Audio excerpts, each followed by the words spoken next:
You're listening to an archived Cabral Concept podcast. After listening to this show, check out the most up-to-date podcasts available at stephencabral.com/podcasts or search directly on iTunes. And now, welcome to the Cabral Concept, where board-certified naturopath and integrative health practitioner Dr. Stephen Cabral shares how he was diagnosed at the age of 17 with a life-altering illness and given no hope for recovery. It was only after studying and traveling all over the world did he discover how to combine ancient Ayurvedic healing practices with state-of-the-art naturopathic and functional medicine to fully rebalance the body and re-energize it with life. It's time to discover how to get well, lose weight, and finally feel alive again. And now, here's your host, Dr. Stephen Cabral.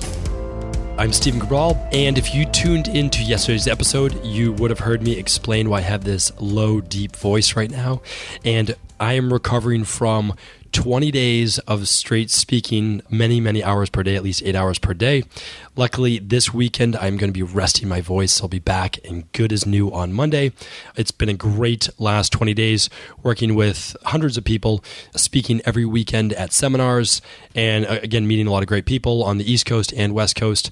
But that is why I have this deep voice right now. So I'm recording this, just recorded my previous one, and then again, resting my voice. So if it's a little disturbing to you, I promise it should be back to normal on Monday.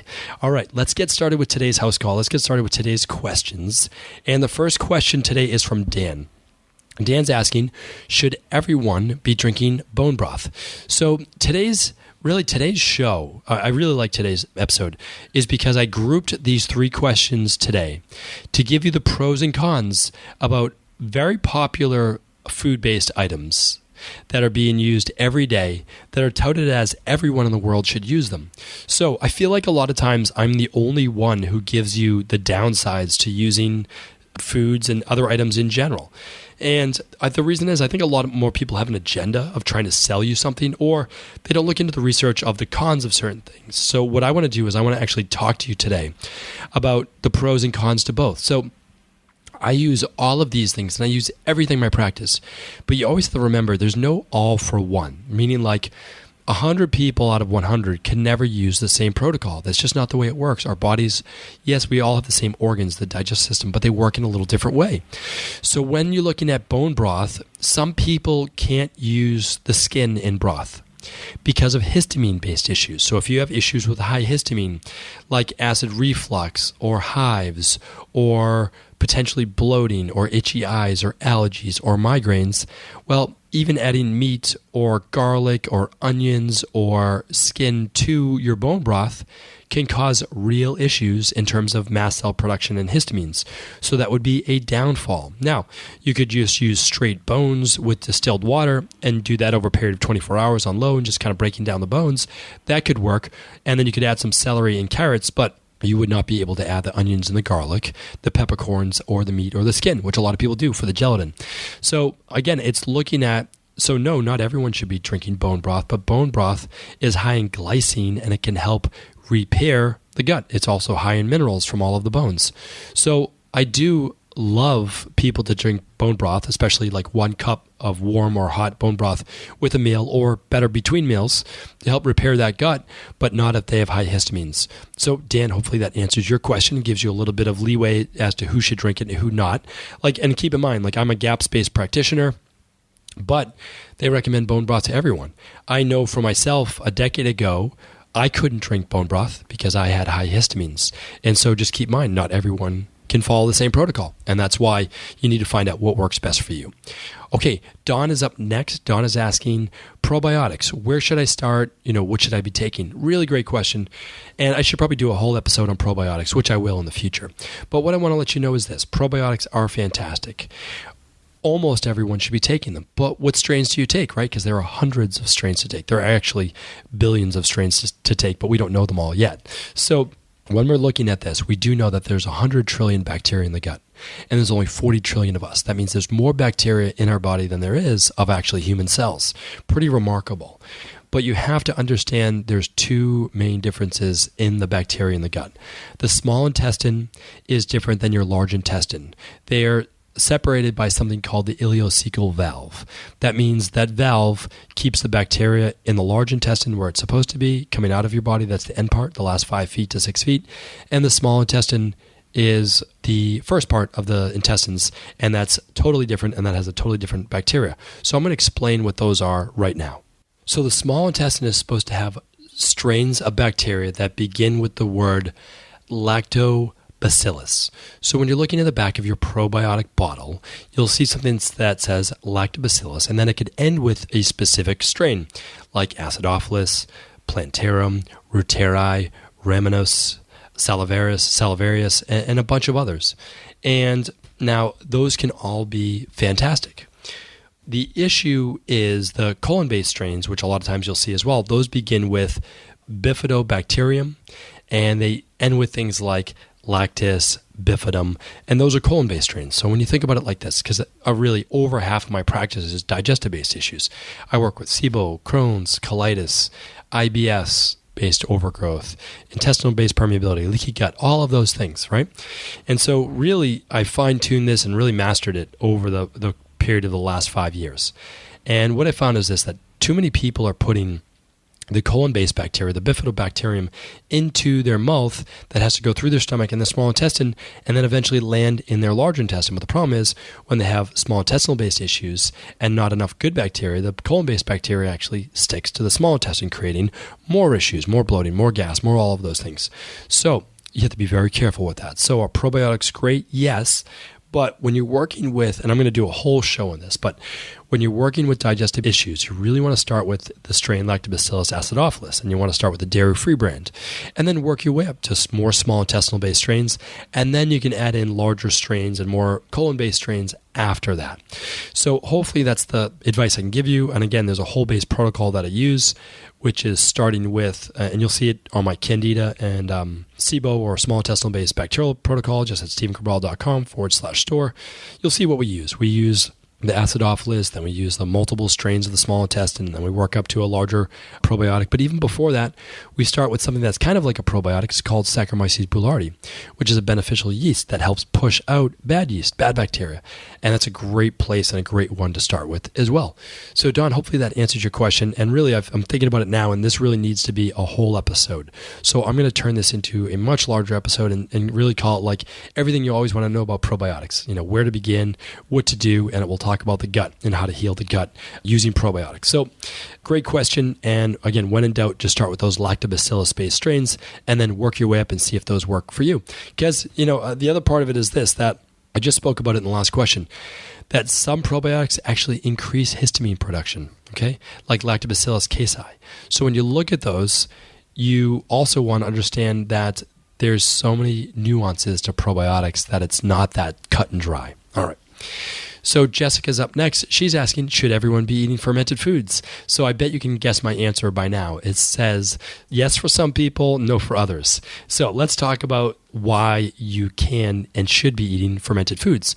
So fermented foods contain a lot of natural-based strains of probiotics. And instead of just being in the billions, they contain trillions of probiotics. So you're just getting such a large amount of good bacteria in your gut that you wouldn't be able to get necessarily from even a good probiotic. But there's a downfall now to fermented foods. Let's step back. So why do we ever create fermented foods? Now keep in mind, fermented foods, we know they date back to at least 8,000 years ago. They fermented cheese, they fermented wine, they fermented other things of that nature.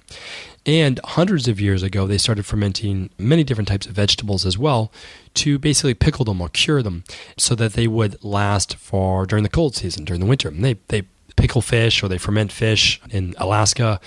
And again, just to be able to preserve it. But what happens when you do that? Well, you're actually eating, a lot of people don't think of this, you're eating rotten food, right? And I know that doesn't sound appetizing, but that's what it is. The food is actually rotted. You're eating the bacteria, but the bacteria is actually a beneficial bacterial strain, but it's still bacteria. So that's what you are eating when you're eating fermented foods. But again, there are health benefits to that. So now what are the downsides to fermented foods? Well, the downsides are this, that fermented foods are highly, highly acidic. Now, that could be a good thing if you have it with a meal that you need more acidity, like a protein or something like that. That's going to better acidify the stomach and help with digestion. All right. So it could be beneficial, but if you're someone that does not have a lot of alkaline-based mineral reserves and you lean more towards acidity, which means that your body gets a little bit more wiped out because you have to use up more of your magnesium, more of your calcium, more of all of your electrolytes and minerals, that might not be the best choice for you right now, okay? Second is that fermented foods also can cause a lot of mast cell and histamine-based issues. So the same people who might not be able to do bone broth are the same people who might not be able to do fermented foods, which is why even as a GAPS-based practitioner, I can't have a lot of people do fermented foods. Now, can they start with just like a half a teaspoon? Yes, but even a half a teaspoon for some people can be too much to cause those itchy eyes, the migraines, the headaches, the gut-based issues. So again, some people can, some people can't. So that's why I recommend there is always a not one for all based food. And the last part I want to say is not to eat fermented foods. A lot of fermented foods come from cabbage and basically sulfur-based foods. And there are a lot of people who are sensitive to sulfur, not only because of genetic mutations, because of methionine-based issues and COMT-based issues in their genetics. You don't need to know what that means, but basically they don't process sulfur very well, and it can build up in the system. It cannot be converted very well, and even though they might need it for detoxification, it doesn't work great for them. So that's obviously not going to work. And there's a little bit of research now showing too much fermented soy, and again, most people don't eat a lot of fermented soy, but too much fermented soy, there's a possible cancer link between that and gastric-based cancer by eating too much fermented soy. So, it is one of those things, not too much fermented foods, but probably some good fermented carrots and things like that could be beneficial to people, and I don't see an issue with that. My issue is more with the histamine-based reactions. And so the same thing, that went back to Dan, that went back to Dawn, and went back to Jessica on the show is that probiotics, bone broth, and fermented foods are all fantastic.